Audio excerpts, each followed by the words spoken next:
আমল চালায়া যাবে, নামাজ আদায় করবে, রোজা রাখবে, হজ করার সুযোগ থাকলে হজ করবে, যাকাত আদায় করে চলবে, হালাল হারাম মেনে চলবে, আল্লাহ এবং তার রাসূলের বিধান মতো জীবন চালানোর চেষ্টা করবে। কখনো ভুল হয়ে গেলে চোখের পানি ঝরাইয়া তাওবা করে নিবে। রব্বুল আলামিন বলেন, এরকম ঈমান এবং আমল যদি বান্দার ঠিক থাকে, তাইলে কানাত লাহুম জান্নাতুল ফিরদাউসি নুজুলা। আমি আল্লাহ কথা দিলাম, আমার ঈমানদারগণ বান্দারা এবং আমলে সালেহকারীরা, নেক আমলকারী ব্যক্তিরা সরাসরি প্রবেশ করবে জান্নাতুল ফিরদাউসের মধ্যে। আমরা যেন বললাম, আল্লাহ আপনি তো জান্নাত থেকে একবার বাবা আদম এবং হাওয়ার মাধ্যমে তাদের উত্তরসূরি হিসেবে দুনিয়ার মধ্যে মানুষ হিসেবে পাঠাইছেন। এই দুনিয়ার মধ্যে আমরা 50-60 বছরের এক জিন্দেগি নিয়ে আসছিলাম। হঠাৎ করে 40 বছর বয়স না হইতে কারো বুকের মধ্যে ব্যথা হইয়া হঠাৎ করে দুনিয়া থেকে বিদায় হয়ে গেছে, ঠিক কিনা বলে? কেউ অ্যাক্সিডেন্ট করে হঠাৎ করে চলে গেছে, কারো মৃত্যুর কোনো গ্যারান্টি নেই। ও আল্লাহ, কেউ তো 60-70 বছর হওয়ার পরে বিছানার মধ্যে দুর্বল হয়ে পড়ে গেছে, অসুস্থ হইয়া দুর্বল হইয়া একদিন হঠাৎ করে রূহটা চলে গেছে।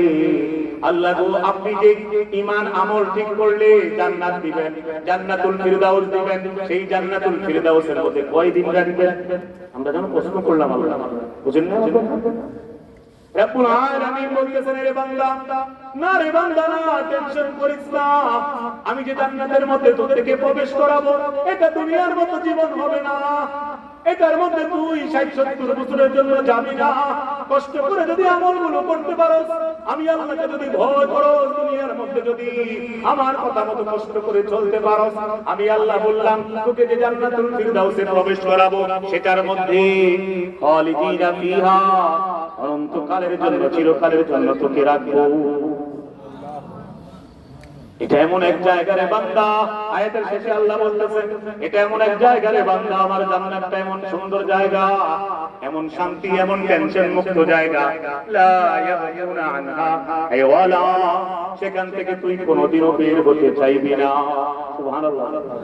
আরে দুনিয়ার মধ্যে সকালবেলা আপনার আমার মনটা ভালো ছিল, রাতের বেলা হঠাৎ করে বিবির সাথে এমন ঝগড়া হইছে, এত কষ্ট লাগে। আরে তাই রে আজকে 10 বছর ধরে খাওয়াই, ভাত ভাত তরকারি দেই, কাপড় দেই, তাই কেমনে পারলো আজকে আমার লগে এত বড় কথা কইতো, আমারে ধাক্কা মারতে পর্যন্ত। মনটা এত বিষাক্ত হয়ে যায়, মানুষ মাঝে মাঝে চিন্তা করে, আরে মরে গেলে ভালো ছিল। বলে কি বলে, কি বলে?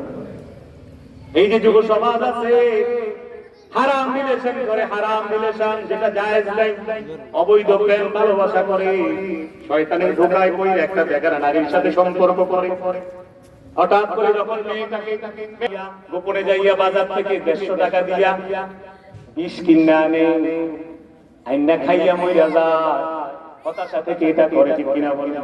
কেউ ফাঁসি দেয়, দড়ি দেয়, দড়ির ফাঁসি লাগাইয়া পাশ দিয়া মরে যায়, অথবা না মরলেও একেবারে হতাশ হইয়া মানুষ একেবারে মন ভাঙ্গা যায়। কখনো কখনো হয় কি হয় না, দুনিয়াতে এমন হয় কি হয় না, আর বারবার বলে, আরে মরি না কা, আমি মরি না কাই, এই দুনিয়াটা থাকতে মনে করে না, কথা বলে। আমরা পুরুষরা কম কইলো, গ্রাম অঞ্চলে বিভিন্ন জায়গায় মহিলারা আল্লাহর কারো দেন, আমারে মারতে পারে না, এত কাবজার দুনিয়ার মধ্যে, বলে কি বলে না? সারাক্ষণ অভিশাপ দেয়, খালি নিজেকে লানত। আমার ভাই, তাইলে বুঝা গেল এই দুনিয়ার মধ্যে টাকা থাকলেও সারাক্ষণ সুখে থাকা যায় না, মন ভালো থাকে না, এখানে থাকতে মন চায় না কখনো কখনো। এজন্য আল্লাহ তাআলা বলতেছেন, রে বান্দা, এটা দুনিয়া সুখের জায়গা না, স্থায়ীভাবে যদি আরামের সাথে তুই থাকতে চাস, যেখানে গেলে কোনোদিন তুই এই কথা বলতি না, এখানে থাকতে মন চায় না, সেই জান্নাতের মধ্যে চলে আয় কষ্ট করে 50-60টা বছর আমি আল্লাহর বিধান মান। তাইলে যখন জান্নাতে আসবি শুধু দেখবি মজা আর মজা, কোনোদিন সেখান থেকে তোর বের হতে মন চাইবে না, কোনোদিনও তুই মরতে চাইতি না। সুবহানাল্লাহ। সেখানে মরণ নাই তো, সেখানে কোনো ক্লান্তি নাই, সেখানে কোনো বিরক্ত নাই, সেখানে কোনো পেরেশানি নাই, সেখানে কোনো মাথা ব্যথা নাই, সেখানে কোনো চাকরি যাওয়ার ভয় নাই, শত্রুতার ভয় নাই, প্রতিবেশী হিংসা করবে সম্ভাবনা নাই, ভাই ভাইয়ের সাথে ঝগড়া করবে সম্ভাবনা নাই, স্বামী স্ত্রী ঝগড়া হবে সম্ভাবনা নাই। আরে দুনিয়ার কোনো পেরেশানি, পেরেশানির ফোঁটা পর্যন্ত, একটা ফোঁটা পেরেশানি আল্লাহর জান্নাতে আল্লাহ রাখে নাই। সুদা কথা সেখানে নাই, শব্দ নাই, শুধু আছে, শুধু আছে, শুধু আছে। আজকে আপনি আল্লাহকে এখানে মানবেন এই জমিনে, সেদিন আল্লাহ তাআলা জান্নাতের মধ্যে আপনার কথা যা চান, আপনার মনে যা চাহিদা সবই কে মানবেন? আজকে আপনি আল্লাহর হয়ে যান, সেদিন জান্নাতে আল্লাহ আপনার হয়ে যাবে।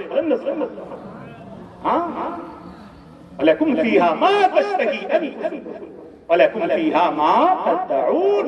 রব্বুল আলামিন কোরআনে কারীমে বলে দিয়েছেন, হে বান্দা তুই জান্নাতে আসলে তুই যা চাবি তাই পাবি। কি লাগে? নারী, দুনিয়ায় তুই কানায় কানায় চোখ দিয়ে নারী দেখাস না, হাজার নারী দেখল তোর মন তৃপ্ত হয় না, এক হালাল বিবি নিয়ে তুই সন্তুষ্ট থাকতে পারস না, মনের মধ্যে কত কথা উঠে নামে, মুখ দিয়ে হয়তো প্রকাশ করস না, কত নারীর ফিকির তোর মাথায় কাজ করে, কিন্তু নারী তো তোর কপালে জোটে না। হে বান্দা, এই নারীর ফিকির ছেড়ে দে, 50টা বছর চক্ষুটাকে তুই হেফাজত কর, তুই চক্ষুটাকে নামায় রাখ, তুই গুনাহ থেকে বিরত থাক, প্রেম ভালোবাসা অবৈধ কাজ কারবার বন্ধ করে রাখ, পরক্রিয়া সমাজ থেকে তুই বন্ধ করে দে, তুই আল্লাহর কথার উপর চল, কোন রকম দাক্ষিণাত্যী জমিনের মধ্যে আল্লাহর কাজগুলো করতে থাক। আমি আল্লাহ তোকে কথা দিলাম, আমার জান্নাতে যখন আসবি দেখবি নারীর কোনো অভাব হবে না। বড় চমৎকার নূর আমি আল্লাহ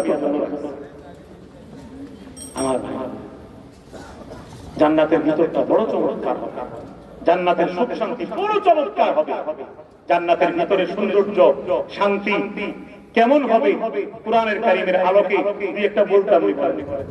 হ্যাঁ, কষ্ট হইতেছে বলেন না? আলহামদুলিল্লাহ।